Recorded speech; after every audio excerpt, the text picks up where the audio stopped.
noite a todos. Quero desejar uma excelente boa noite a todos. Começando aqui o podcast. Que Deus possa iluminar e abençoar a vida de todos que estão nos assistindo aí pela Rádio Benfica, a radionet.com, o site app e o site A4 Plays. Hoje o meu convidado especial é o pastor Salomão Costas. Vai estar explicando aí sobre tudo, sobre vidas restauradas. Vai trazer um tema hoje da Palavra de Deus e vai estar explicando toda a sua trajetória aí do seu ministério. Tudo bom, Salomão? Boa noite, Jonatas. Boa noite a todos que estão nos assistindo e nos ouvindo pelos canais aqui que estão sendo transmitidos. Quero cumprimentar a todos com a graça, com a paz do nosso Senhor Jesus. E é um prazer estar aqui com você para falar sobre esse tema tão importante, restauração, que é um tema muito presente na Bíblia Sagrada. Bem, você tem quantos anos no ministério pastorado, Salomão? Eu sou recém-ordenado. Eu fui ordenado ao ministério pastoral esse ano, mas a minha jornada ministerial não é de agora, né? Faz algum tempo que eu estou nessa caminhada na minha igreja, mas especificamente no sertão do Ceará, onde eu atuo juntamente com o pastor Freire, que é o pastor do campo missionário lá de Aracoiaba, em 3 igrejas: a igreja presbiteriana da Lagoa Grande, a igreja presbiteriana de Jaguarão e a igreja presbiteriana de Pedra Aguda, todas congregações, igrejinhas de distritos que a gente chama que é o interior do interior, lá da cidade de Aracoiaba. Então eu estou nessa jornada lá com o pastor Freire faz 5 anos. Antes disso, uma caminhada ministerial também aqui na Nova Jerusalém, que me levou até lá a desenvolver esse chamado, fazer seminário e então passar por um período de licenciatura e agora, recentemente, ser ordenado pastor. Amém. É um prazer enorme aqui trazer o pastor Salomão Costa, uma pessoa a qual conheço ele há pouco tempo, já vi ele administrando a palavra de Deus, o dom da palavra está sobre a vida dele e eu tenho a infinita certeza que hoje irá trazer uma palavra restauradora. Você que está passando pela ansiedade, a depressão, síndrome do pânico, toda angústia, a única solução que você pode fazer sobre a sua vida é o poder da palavra de Deus, que tem poder para lhe curar. Uma pessoa que procura hoje em dia um psicólogo, faz uma terapia, uma pessoa que procura um psiquiatra, lê livros, uma pessoa que tem muito diálogo e comunicação de amigos, isso é muito importante, ajuda muito todas as pessoas, a renovação, as amizades, mas o principal a qual quero dizer que tem o poder de curar a vida das pessoas sobre o século XXI é sobre a palavra de Deus. Pastor Salomão, qual a sua idade? Eu tenho 26 anos. Sou casado com a Anice, que está aqui no estúdio conosco, e nós estamos esperando nossa primeira filhinha. Anice está grávida de 4 meses. O homem é novo na idade, né? Mas na experiência aí, já vi ele pregando algumas vezes, tem uma palavra restauradora aí para nós, né? Ele sabe que não é dele, mas o dom é de Deus. Amém. E eu creio que Deus irá tocar no coração de todos os ouvintes, das pessoas que estão ouvindo, as pessoas que estão nos assistindo nesse momento. Amém? Amém. Salomão, me conta um pouquinho aí da tua jornada, essa caminhada que você está caminhando aí no sertão do interior, porque a Bíblia fala em Mateus, ai daquele que mete a mão no arado e olha para trás, né? E tudo assim. Eu sei que é um caminho espinhoso, um caminho dificultoso, é uma jornada muito difícil, mas vale a pena? Para Deus, tudo vale a pena, porque como diz Paulo, nele o nosso trabalho não é em vão. Então, é de fato uma jornada árdua, de dificuldades. Eu ainda estou no começo da jornada, tem homens muito mais à frente de mim. O pastor que me mentoreou durante todo esse tempo de formação e que ainda hoje é o meu pastor lá, que está responsável pelo campo, que é o pastor Freire, tem 20 anos de caminhada lá no sertão e já passou por muitas mais dificuldades do que eu. Então, realmente existe esses espinhos pelo caminho. mas em Cristo tudo vale a pena, porque para Ele o nosso trabalho não é em vão, é para a sua glória, para o seu louvor, para a exaltação do nome de Jesus. Como eu mencionei já um pouco antes aqui, a minha jornada ministerial começou na igreja da qual nós fazemos parte, a Igreja Presbiteriana Nova Jerusalém. Eu sempre fui um membro ativo, gostava de participar das escolas bíblicas, fiz todas as classes que na época eram disponibilizadas ali pela igreja, e aí também participava do Ministério de Jovens e Adolescentes, que era o Ministério Arena, e sempre estava caminhando ativamente ali na igreja. Com o tempo, eu comecei a servir na igreja, não apenas participar de ministérios, mas servir. Comecei servindo no Ministério de Teatro da igreja. Então eu fazia parte lá das peças que aconteciam para as crianças, e daí eu passei a servir também no Ministério de Crianças. E aí também ministrava aula lá para as crianças, ficava com elas e tudo mais. E também no Ministério de Adolescentes, posteriormente. Aí eu me vi numa época servindo em tudo quanto é ministério. E passei a servir num ministério já que exigia mais conhecimento e uma desenvoltura melhor, que era o Ministério de Ensino. Eu passei a ser professor da escola bíblica lá da Nova Jerusalém. E aí passei a ensinar inicialmente os adolescentes, porque como eu servia no Ministério de Adolescentes, já tinha contato com eles, já tinha um pequeno grupo de adolescentes, passei a servir então no ensino voltado para os adolescentes. Então eu tinha uma escola bíblica para esse público. Depois, com o tempo, foi me dada a oportunidade de avançar e de ter participação como professor auxiliar numa classe para a igreja como um todo, a membresia como um todo. Depois eu assumi essa classe e fiquei sendo o professor titular dessa classe. E então não parei mais de dar aula lá na escola bíblica da nossa igreja. Mas a partir disso eu fui direcionado para o sertão, onde o meu colega Felipe Lobão estava atuando como seminarista lá junto com o pastor Freire, que já estava há 15 anos lá tocando o trabalho das 3 igrejas.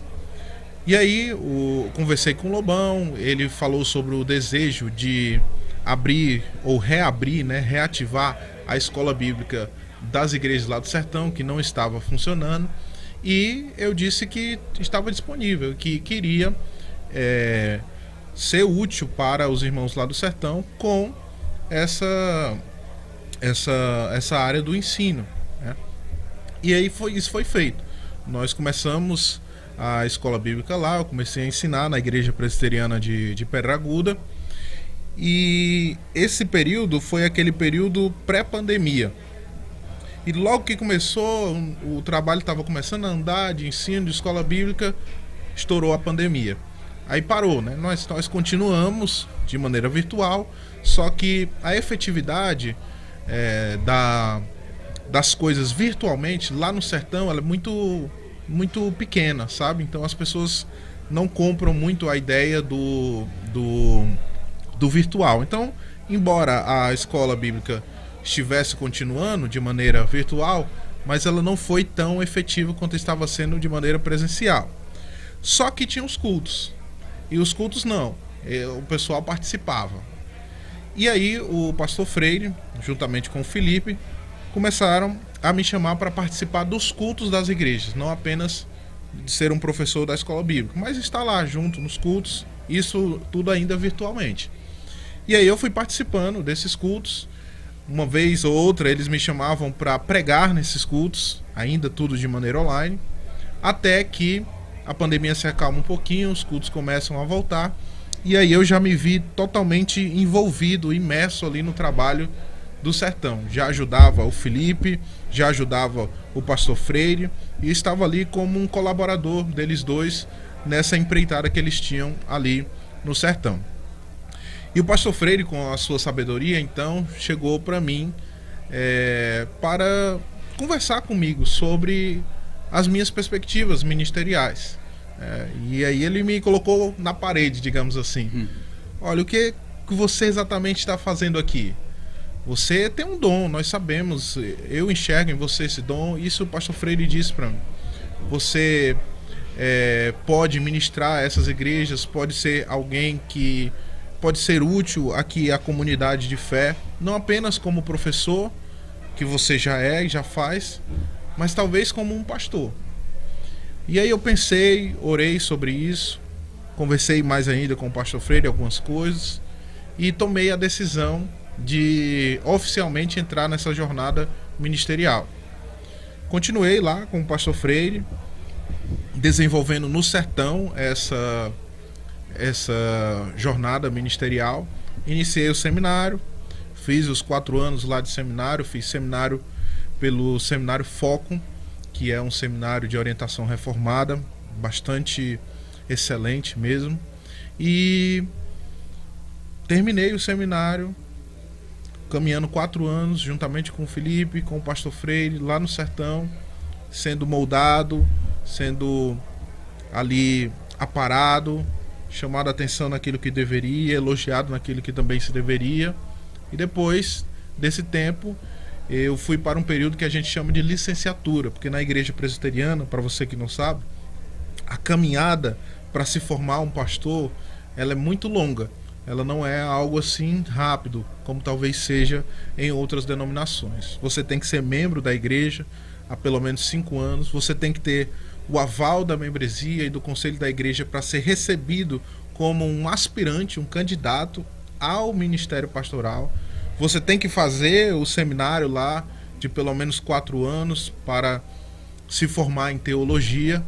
E depois disso você ingressa nesse período, que vai de 1 a 3 anos, que é o período de licenciatura, em que você exerce as atividades pastorais, mas ainda não é de fato um pastor ordenado ao ministério da palavra e dos sacramentos. E eu então no ano passado fui colocado nesse período de licenciatura, e passei 1 ano lá exercendo a minha licenciatura também no sertão. E quando foi agora recentemente, no mês de fevereiro, fui ordenado ao Ministério da Palavra e dos Sacramentos, que é o Ministério Pastoral. E agora sim, como pastor recém-ordenado, estou lá como auxiliar do pastor Mário, na Igreja Presbiteriana Nova Jerusalém, mas também o auxiliar do pastor Freire, lá no sertão, caminhando junto às 3 igrejas, a igreja da Lagoa Grande, do Jaguarão e também da Pedra Aguda. Pastor Salomão Costas, eu queria fazer uma pergunta diretamente para você, pelas experiências de vida que você tem sobre esse ministério pastoral, sobre toda a dificuldade que você tem enfrentado ao dia a dia, a caminhada de pessoas. Várias pessoas chegaram para você assim com angústia, com depressão, pegou a época da pandemia, de dificuldade que você tem enfrentado de todos. Você consegue ver o poder da restauração da palavra de Deus sobre a vida das pessoas durante esse tempo todo? Com toda certeza. Nós passamos aí mundialmente por um período de sombras, né? Que foi o período da pandemia. Realmente isso, para além das mortes causadas pelo vírus, que já eram coisas que deveriam nos fazer ficar tristes e nos fez ficar tristes, teve essas outras doenças que foram desenvolvidas por as pessoas estarem confinadas em casa, por as pessoas estarem em pânico por tudo que estava acontecendo, que foram as doenças psíquicas, né? Que aumentaram, deram um salto na pandemia. Depressão, número de suicídios e outro tipo de mal que advém disso também. E com certeza, meu irmão, a palavra de Deus e o Senhor, Ele é um grande agente restaurador da vida das pessoas. A gente sabe que existem meios que a pessoa pode buscar ajuda e desenvolver melhor as suas questões para poder não chegar a esses extremos, mas certamente a palavra de Deus é um aliado poderoso nisso. E o Senhor é alguém que pode estar conosco em toda essa jornada, em todas essas dificuldades que a gente pode, por acaso, enfrentar na nossa vida. Então, assim, como eu ainda sou muito jovem no ministério pastoral e eu comecei a jornada ministerial na época da pandemia, eu mesmo não peguei muitos casos para lidar de pessoas que estavam enfrentando esse tipo de dificuldade. Apesar de que essa é uma realidade já presente e nós já tratamos casos sobre isso, especialmente lá na realidade do sertão. Mas eu não poderia dizer sobre muitos casos ou sobre uma experiência minha nessa parte. Mas o pouco que eu vivi até agora mostra que e testemunha para mim que há poder no nome de Jesus, há poder na palavra do Senhor para restaurar vidas, especialmente vidas que estão passando por dificuldades em virtude de ansiedade, depressão e outros males psíquicos que porventura elas venham a ter. Todos nós hoje em dia enfrentamos as pessoas que a gente chega hoje em dia na casa de um amigo que até convida você, convida eu. Muitas das pessoas hoje em dia estão enfrentando aquela depressão, aquela ansiedade, a síndrome do pânico, a síndrome do medo. As pessoas estão angustiadas. Essa doença tem afetado muito o século XXI, você sabe disso. Você como pastoral, muita gente tem essa pergunta e mandou até lhe perguntar se isso é algo tanto psicológico ou quanto é algo espiritual. O que você tem a dizer aqui para as pessoas? Há uma linha muito tênue entre aquilo que é psicológico, espiritual e aquilo que se restringe somente ao nosso dia a dia aqui, ao que é natural para a gente. Essa linha é muito tênue e às vezes a gente não consegue separar. Mas a gente precisa considerar algumas coisas. Perdão. Primeira coisa que a gente precisa considerar é que tudo é espiritual. Então,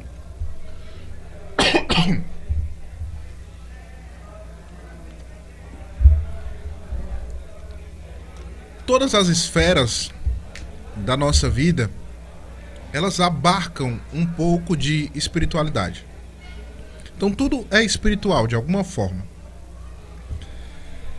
Mas você, por exemplo, não vai pensar que uma dor de cabeça que você sente, ai meu Deus, isso é espiritual. Não, a gente acha que é uma dorzinha ali simples. Toma um remédio, então vai passar. Quando isso tem a ver com algo que está aqui na nossa mente, aí passa a ser algo que a gente começa a considerar como espiritual. Pai, será que isso tem a ver com a minha falta de espiritualidade, a minha conexão com Deus? Nós temos esse tipo de raciocínio. Quando é alguma coisa comum, que não tem a ver com a mente, é uma dor no corpo, é isso, aquilo, a gente considera como algo comum. Quando tem algo a ver com a mente, a gente passa a considerar como se fosse algo espiritual. Esse não é um bom raciocínio. Se tudo é espiritual, então a dor no corpo também pode ser espiritual. Mas, por espiritual, eu entendo que as pessoas queiram dizer algo que tem a ver com a sua ausência de contato com o Senhor, com sua palavra, seu desenvolvimento na fé e tudo mais. E aí, pensando por esse lado, de fato, as coisas que têm a ver com a nossa mente, doenças psíquicas, podem ser espirituais, mas também não podem ser. Desculpe te atrapalhar. Aquilo que a gente adquire, uma opção errada que eu faço, você faz durante o dia a dia, isso é uma opção que a gente apte a escolher. Se eu tenho uma opção errada, eu quero fazer, porque assim, a nossa carne, ela tem um prazer, né, no pecado, não é isso? E Cristo fala, o apóstolo Paulo fala, no livro de Gálatas, que a gente tem que nos crucificar, na verdade, a carne, andar no espírito e não satisfazer a vontade da nossa carne. E quando a gente toma uma opção errada sobre a nossa vida, escolhe, a gente vai ter que arcar sobre as consequências daquilo, na verdade? Sim. Então, assim, quando a gente faz essa escolha errada, vira a consequência sobre o pecado, sobre nós, não é isso? Com toda certeza. Pecado tem consequência. Escolhas têm consequência, de uma maneira geral. Sejam escolhas corretas, sejam escolhas incorretas, que a Bíblia chama de pecado. Então, se você faz uma boa escolha, isso vai ter alguma consequência positiva, nós esperamos. Mas se você faz uma má escolha, isso também vai ter consequências. E aí, as consequências que a gente espera são consequências negativas. Afinal, eu fiz uma coisa errada, então eu estou esperando essa consequência errada. Então, escolhas têm consequências de maneira geral. Pecados também têm consequências de uma maneira geral. Ainda que Deus nos ofereça a possibilidade de arrependimento. Mesmo assim, nós temos que lidar com as consequências dos nossos erros. Então, se você olhar lá para a história de Davi e do pecado que ele cometeu, adulterando e mandando matar o marido da mulher com quem ele adulterou, aquilo ali teve consequências. Deus trouxe disciplina sobre Davi e matou o filho que nasceu desse pecado. Mesmo com o arrependimento de Davi, mesmo com o clamor dele em favor da criança que estava no ventre de Batseba. Mas Deus, ele é um Deus de restauração, como nós estamos falando aqui. E Davi, arrependido, sofreu as consequências do seu erro, do seu pecado, viu um filho morrer por conta da culpa que ele trouxe sobre a Batseba e sobre ele mesmo, sobre o seu reino como um todo. Mas como o nosso Deus é um Deus de restauração, diante do arrependimento de Davi, ele foi restaurado. E aí ele tem um outro filho, que é Salomão, inclusive meu nome. E este filho, então, é o seu sucessor e tem um reinado de paz, coisa que Davi não conseguiu ter. Um reinado de muitas guerras e tal. E não só tem um reinado de paz, como é o filho que constrói o templo ao Senhor, que Davi tanto queria construir, e Deus falou, peraí, não vai ser você, vai ser alguém que vem depois de você. E as promessas que estão sobre o filho de Davi se estendem para além de Salomão e acabam chegando até Jesus Cristo, porque nós sabemos que Jesus Cristo é o perfeito filho de Davi. Então veja só, pecado tem consequência, de fato. Davi pecou e ele sofreu as consequências amargas de seu pecado. Mas o nosso Deus, Deus de restauração, restaurou a sorte de Davi diante de seu arrependimento. E ele então é conhecido como esse grande rei de Israel. E o filho dele, que é Salomão, também conhecido como um grande rei ali em Israel, num reinado de paz, de tranquilidade, num reinado que construiu o templo ao Senhor e num reinado que fazia alusão a Cristo Jesus, que é o perfeito filho de Davi. Assim, não louva, né? Tu louva? Tu louva? Não, eu não tenho esse talento não. O talento do louvor é do nosso pastor Felipe Lobão. Felipe Lobão, né? Trazer o Felipe Lobão aqui qualquer dia. E assim, eu vejo muita dificuldade, né, na vida das pessoas. Hoje em dia, muitas pessoas angustiadas, sofrendo aí no século XXI sobre ansiedade. Já fiz terapia também sobre ansiedade. Muitas pessoas passando por esse grande problema. E eu queria agora, Salomão, que você trouxesse a palavra sobre a restauração de vidas de pessoas, uma palavra de Deus. Eu sei que ninguém possa pôr a expectativa no pastor Salomão, né? Mas a gente possa pôr a expectativa em Deus, que Deus irá usar ele nessa noite como um instrumento. Amém. E eu creio e tenho infinita certeza, como já vi ele pregando, pode ser uma pessoa jovem na idade, mas tem uma maturidade imensa e o dom é divino, o dom é de Deus sobre a vida dele. Amém. Ele vai trazer uma palavra agora de restauração. Todos os ouvintes que estão ouvindo agora ao vivo, que está com algum problema, alguma angústia, alguma enfermidade, entregue nas mãos de Deus, que Ele fará a boa, perfeita e vontade agradável. ao Senhor. Amém. Bom, para começar essa reflexão, eu queria ler um texto bíblico que está lá na segunda carta de Paulo aos Coríntios, no capítulo 7. Apenas 3 versículos. O versículo 5, o versículo 6 e o versículo 7. Então diz assim em 2 Coríntios 7, a partir do verso 5. Pois, quando chegamos à Macedônia, não tivemos nenhum descanso, mas fomos atribulados de toda forma, conflitos externos, temores internos. Deus, porém, que consola os abatidos, consolou-nos com a chegada de Tito, e não apenas com a vinda dele, mas também com a consolação que vocês lhe deram. Ele nos falou da saudade, da tristeza e da preocupação de vocês por mim, de modo que a minha alegria se tornou ainda maior. Quero frisar esse trecho em que Paulo diz assim: mas Deus que consola os abatidos, consolou-me.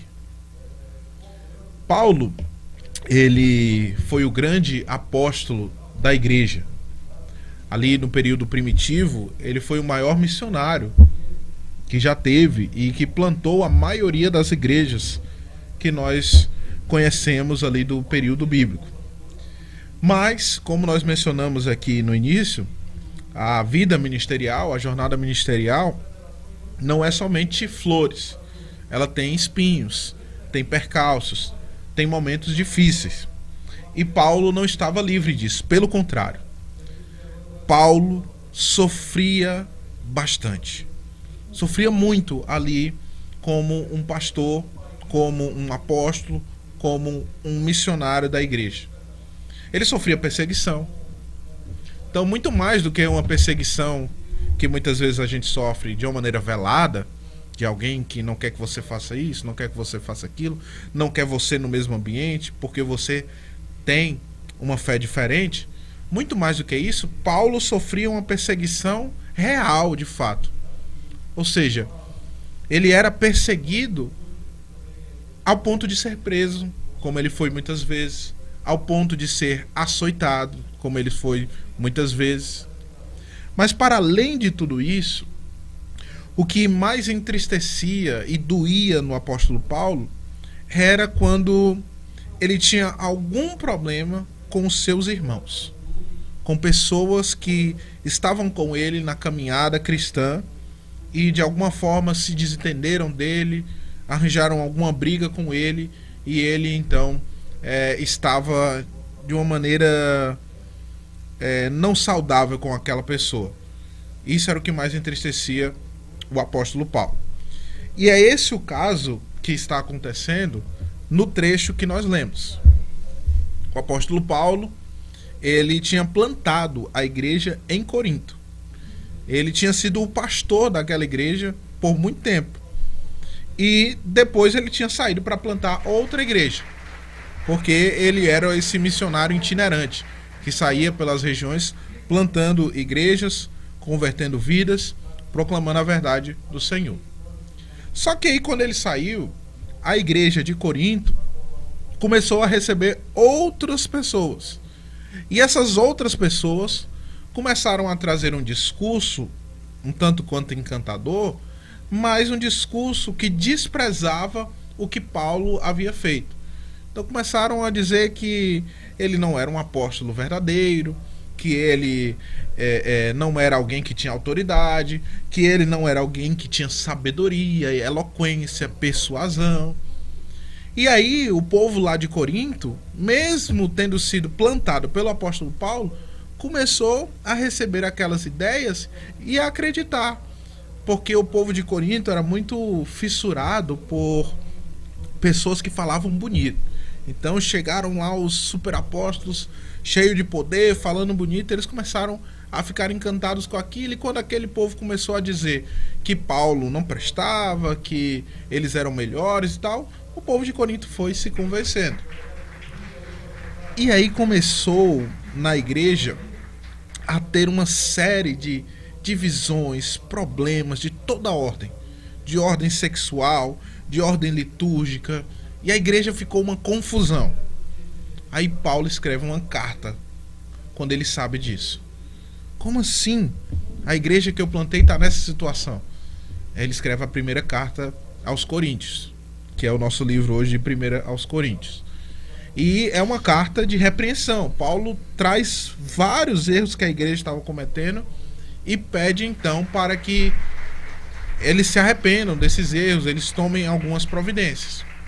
E isso acontece em partes. Mas a igreja, ela não melhora como um todo. Então Paulo escreve uma segunda carta, que não é a carta que a gente tem de 2 Coríntios, mas é uma carta que não foi preservada. A nossa carta de 2 Coríntios, na verdade, seria uma terceira carta que Paulo havia escrevido, mas como ela é a segunda preservada, então nós chamamos de 2 Coríntios.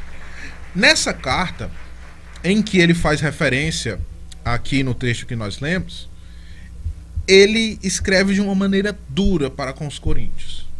Ele fala de uma maneira ainda mais contundente do que a que ele havia falado na primeira carta.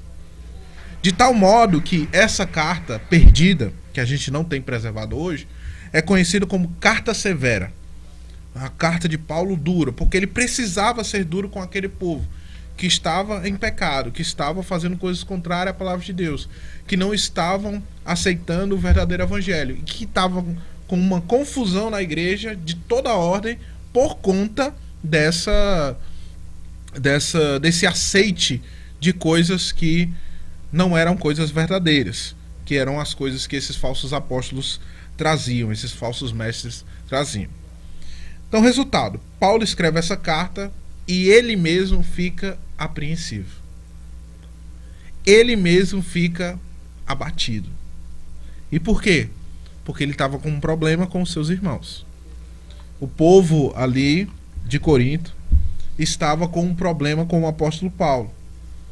E o povo de lá era um povo querido pelo apóstolo Paulo. E Paulo então escreve essa carta, chega essa carta até eles, e ele fica apreensivo. O que será que meus irmãos vão achar dessa carta? É uma carta dura, uma carta severa. Será que eles vão ficar ainda mais profundamente com raiva de mim? Será que eles não vão aceitar a exortação e a disciplina que eu estou trazendo sobre eles? Se for assim, eles vão se provar pessoas que nunca foram da fé, mas na verdade eram falsos crentes. Então Paulo estava com essa apreensão. Eram os conflitos que ele tinha. Será que eles vão me responder de maneira amarga, como fizeram da primeira vez? Então, isso tudo estava circulando na cabeça de Paulo. Ele diz aqui no texto que nós lemos que quando ele chegou na cidade da Macedônia, que era a cidade que ele tinha combinado de encontrar Tito, que era o seu cooperador. E o Tito foi quem levou a carta severa para o povo de Corinto. E aí ele chega a Macedônia e o Tito não está lá. E aí ele diz no texto: não tivemos nenhum descanso, mas fomos atribulados de toda forma.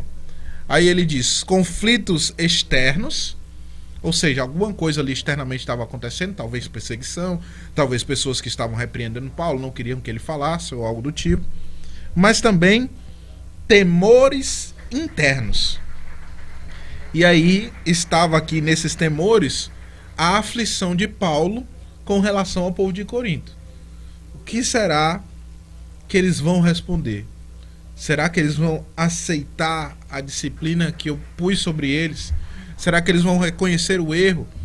Será que eles vão reconhecer as coisas erradas que eles estão fazendo e se voltar em arrependimento para Deus? Ou será que eles vão se provar pessoas que na verdade não são da fé e vão então expulsar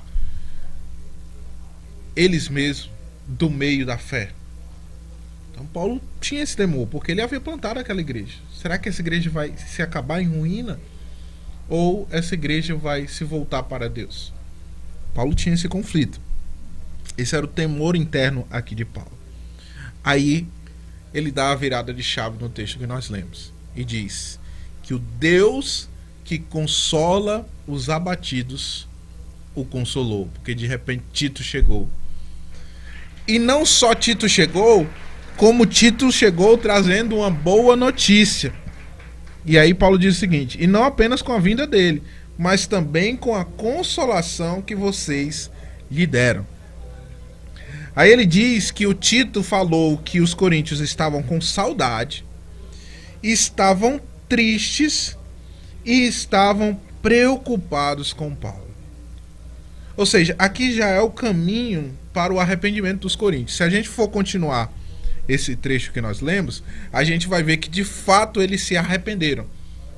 Eles receberam essa carta severa de Paulo, caíram em si, perceberam que estavam errando, fazendo aquilo que era contrário ao desejo do Senhor.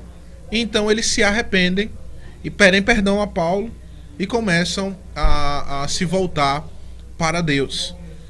E aí depois tem uma segunda carta que Paulo escreve, que é a que nós estamos lendo, que é num teor mais brando, inclusive de louvor ao Senhor, né? Então essa carta, no meio que foi severa, ficou para trás. E os coríntios então se arrependeram. Mas qual é o ponto aqui? Eu contei toda essa história do apóstolo Paulo para a gente focar naquilo que ele disse sobre o Deus que consola os abatidos. Paulo ali tinha esses motivos para se abater: a perseguição, os conflitos internos dele, o fato dele estar mal com um povo que ele queria muito bem. Mas nós também temos os nossos motivos para estarmos abatidos hoje em dia. Não é difícil a gente se abater no mundo de hoje. Ao contrário, não nos faltam motivos para nos deixar tristes e para baixo. Nós podemos citar aqui a violência, as brigas no dia a dia com as pessoas que nos cercam. Mas existem momentos da nossa vida em que esse abatimento chega para valer. Em que esse abatimento ele chega de uma maneira brutal mesmo. Nós podemos pensar aqui, por exemplo, na perda de um familiar querido. Isso nos abate. Nós podemos pensar em uma perda de emprego, de algo que traz o seu sustento, ou algum outro momento negativamente marcante que traz um abatimento profundo. Existem esses momentos. Para além das coisas que nos abatem no dia a dia, existem aqueles momentos que de fato nos deixam lá embaixo. E Paulo teve essas experiências. E uma delas está registrado aqui. O momento em que ele se vê totalmente conflitado por conta dessa briga que ele teve com os irmãos lá de Corinto. Só que a sua certeza era de que Deus era um Deus que consolava os abatidos. E esse Deus que consolava os abatidos consolou Paulo. Consolou o apóstolo do Senhor. E esse mesmo Deus que consolou Paulo, ele pode nos consolar nos momentos de dificuldade e de dor. Então o tema aqui é restauração. E talvez você possa estar nesses momentos de abatimento. Talvez você possa estar no momento em que você está chorando a dor da morte, porque alguém que você ama muito partiu. Talvez você possa estar num momento em que você não sabe para onde correr, porque você já tentou ir para um lado, para outro, e não achou solução para o seu problema. Talvez você possa estar, você que é casado, num momento em que você não vê saída para a continuidade do seu relacionamento, e você está abatido por isso. Ou talvez você possa estar em qualquer outra situação que eu nem posso imaginar aqui. Talvez seja esse o caso. Talvez você possa estar como o apóstolo Paulo, com alguns conflitos externos.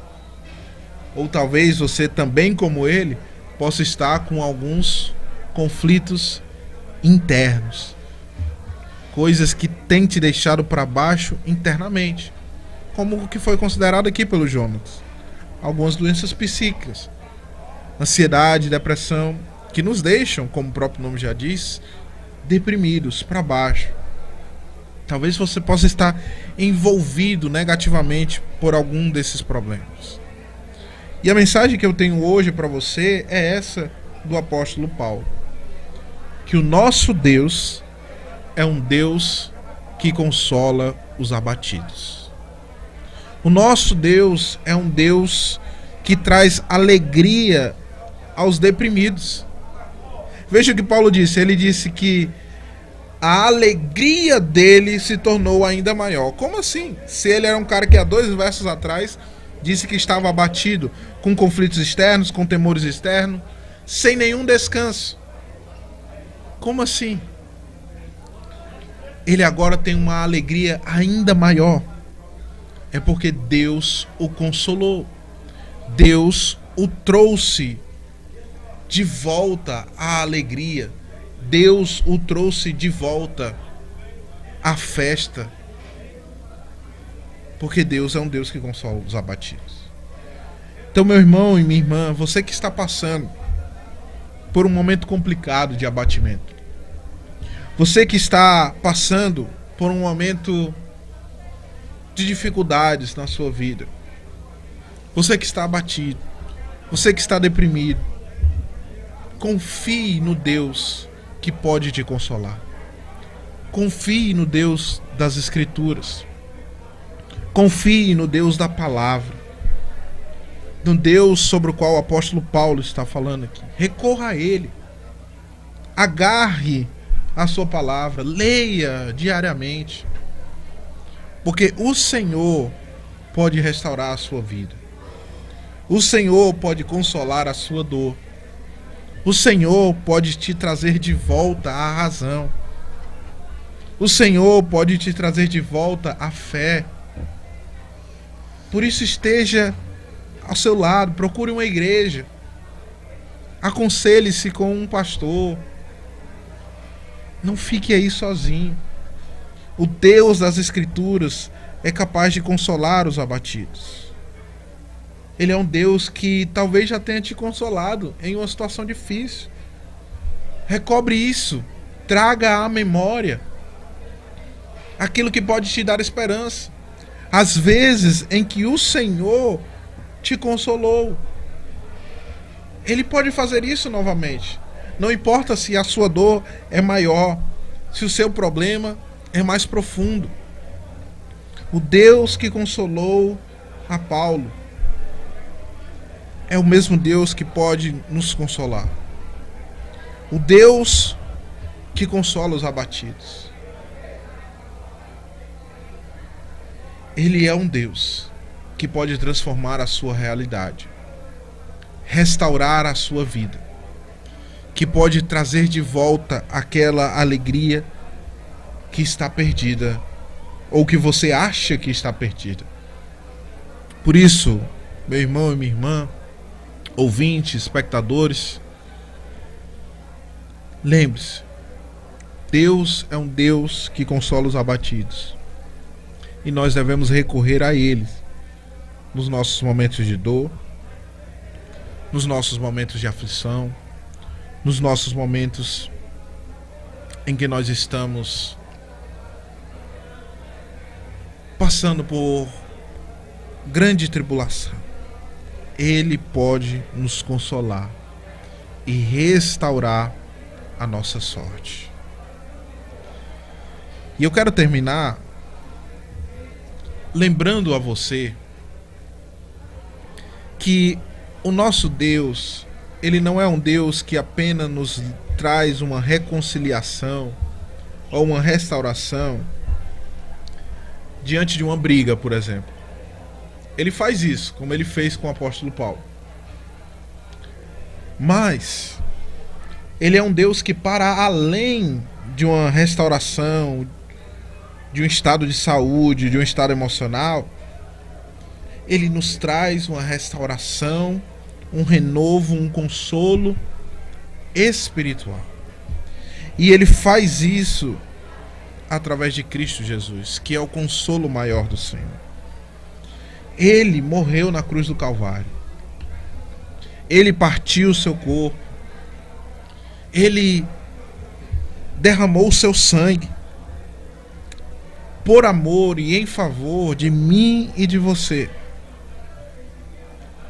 para que nós não mais estivéssemos abatidos, deprimidos e completamente travados pelo poder do pecado. Não, para que nós não mais estivéssemos assim, mas para que nós fôssemos libertos, trazidos para o seu reino de justiça, o seu reino de amor, o seu reino de paz, o seu reino de alegria.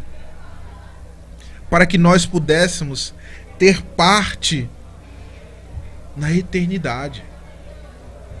Para que o nosso espírito não estivesse mais indo rumo à condenação, morto em nossos delitos e pecados, mas pudesse voltar à vida, pudesse ser revivido, restaurado, consolado. O consolo maior de Paulo não foi se reconciliar com os coríntios, mas o consolo maior de Paulo foi ter Cristo Jesus como Senhor e Salvador de sua vida. Você que está passando por uma tribulação, uma dificuldade, um momento de tempestade, saiba que Deus pode te consolar e te restaurar dessa situação. Mas lembre-se que a restauração maior, o consolo maior, Ele já te ofertou. Cristo Jesus, entregue em seu favor na cruz do Calvário, para perdão de seus pecados, remissão de seus erros, e para que você tenha pela fé a vida eterna nele. Amém. Amém. Pastor Salomão, antes de... Uma vez eu estava vendo uma grande mensagem do maior pregador do século XX, Billy Graham, não é esse? Dos Estados Unidos. Uhum. Ele disse que há 3 coisas que a gente nunca iremos vencer. A primeira coisa, a morte, que a gente não somos imortais. A segunda coisa, o nosso próprio pecado. E a terceira coisa, o sofrimento.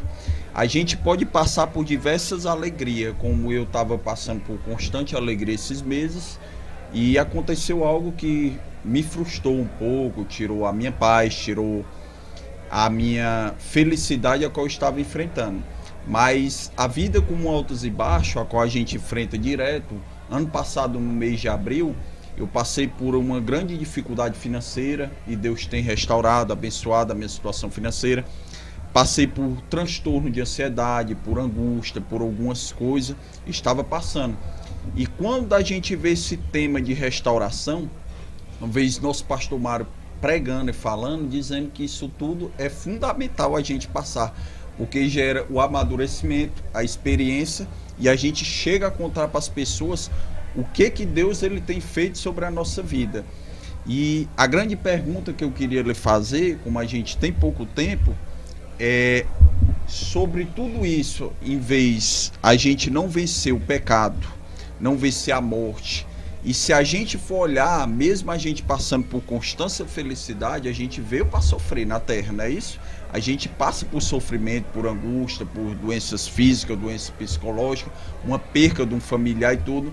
Mas Cristo, como a Bíblia diz, nele nós somos mais do que vencedor. É isso? Nós, de fato, não vencemos a morte. Nós iremos morrer algum dia. Nós, de fato, não vencemos por nós mesmos o pecado. Mesmo que a gente se converta, se arrependa, vez ou outra a gente continua pecando. E eu acho que não só essas 3 coisas, mas uma série de outras coisas nós não conseguimos superar. Mas a boa notícia do Evangelho é que Cristo venceu. Cristo venceu a morte. Ele ressuscitou. Essa é a mensagem da Páscoa. Nós estamos chegando nela. Próxima semana. Cristo venceu o pecado. Ele derrotou o pecado. Cravou os nossos pecados na cruz do Calvário.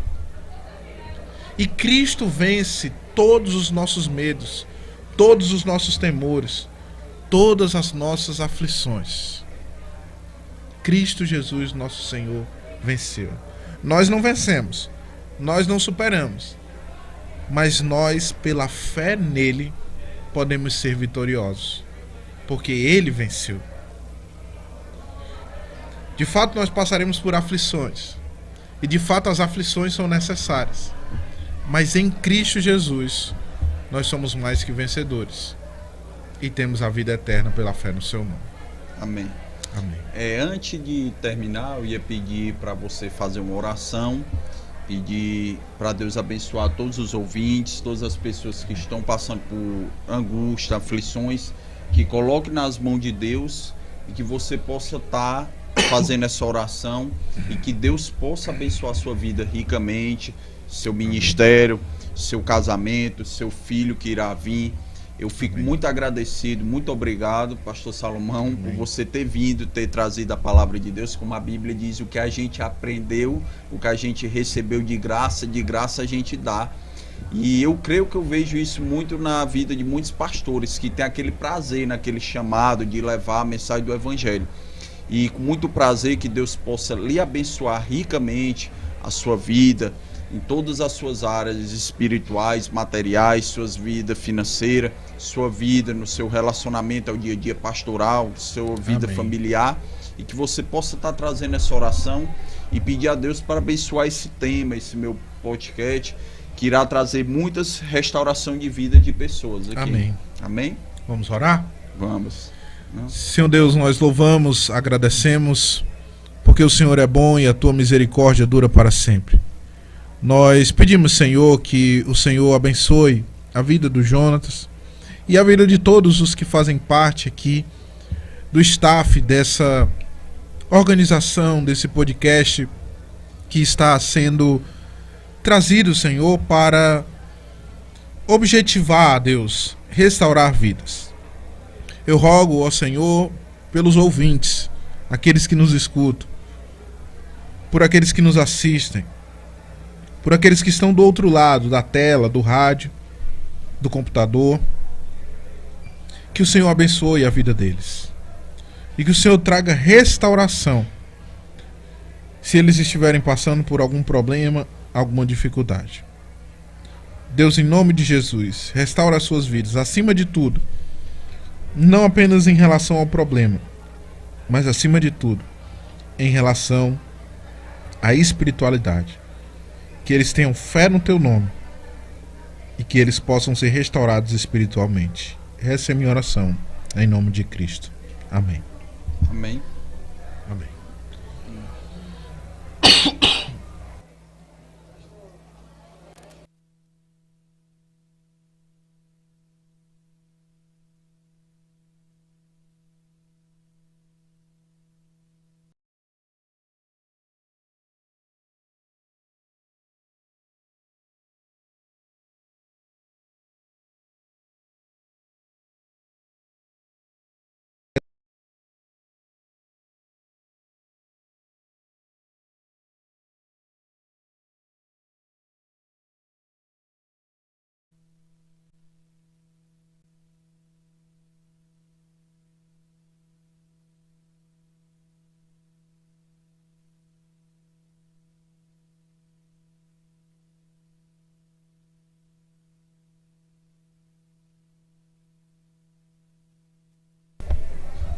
Queria agradecer aqui a vida do pastor Salomão, que Deus possa abençoar a sua vida ministerial, pastoral, financeira, espiritual, sua vida familiar, em todas as áreas da sua vida. Fico muito agradecido pela sua presença, que Deus abençoe mais e mais a sua família, o seu filho que vai vir, e que o Senhor possa estar lhe dando força e consolo sobre a vida de todos. Queria que Deus possa lhe dar bastante ânimo, bastante perseverança sobre essa jornada, a qual não é fácil, uma jornada difícil, uma jornada espinhosa, mas o Senhor irá consolar sobre a sua vida. Queria lhe pedir para você fazer uma oração, pedir para Deus abençoar todos os ouvintes que estão passando por angústia, aflições, passando por problemas, doenças psíquicas e doenças físicas e percas de pessoas, e qual estão enfrentando a dificuldade o dia a dia. Que você possa estar orando pela vida das pessoas e que Deus possa lhe abençoar ricamente. Amém. Foi uma alegria estar aqui com você e dividir esse espaço. Estar também com você que está nos assistindo e nos escutando. Vamos orar? Senhor Deus, obrigado, Pai. Mais uma vez nós te louvamos, porque o Senhor é bom, a tua misericórdia dura para sempre. Obrigado, Senhor, pela vida do Jonatas, pela vida de toda a equipe dele que está aqui produzindo esse podcast. Nós pedimos, Senhor, que o Senhor seja bondoso, cheio de misericórdia e graça para com eles. Que o Senhor faça com que esse projeto persevere e que esse projeto alcance os objetivos que tem de restaurar vidas, de alcançar outras pessoas do outro lado da tela, do outro lado do rádio, daquilo que elas estão passando, Deus. Pessoas que muitas vezes estão enfrentando dificuldades, tribulações, mas o Senhor é um Deus que restaura os abatidos, como nós vimos aqui. E por isso eu quero rogar, Deus, por essas pessoas também, por aqueles que nos ouvem, nos escutam. Abençoa suas vidas, suas famílias. Sara, Senhor, as suas dores. Deus, em nome de Jesus, traz restauração para as suas aflições. Mas acima de tudo, Senhor, eu te peço que elas creiam em Ti e que elas sejam restauradas espiritualmente, tendo fé no nome de Jesus, arrependendo-se de seus pecados e se voltando para o Senhor, para viver uma vida para a Tua glória e herdar a eternidade. Essa é a minha oração, no nome de Jesus. Amém. Muito obrigado, pastor Salomão.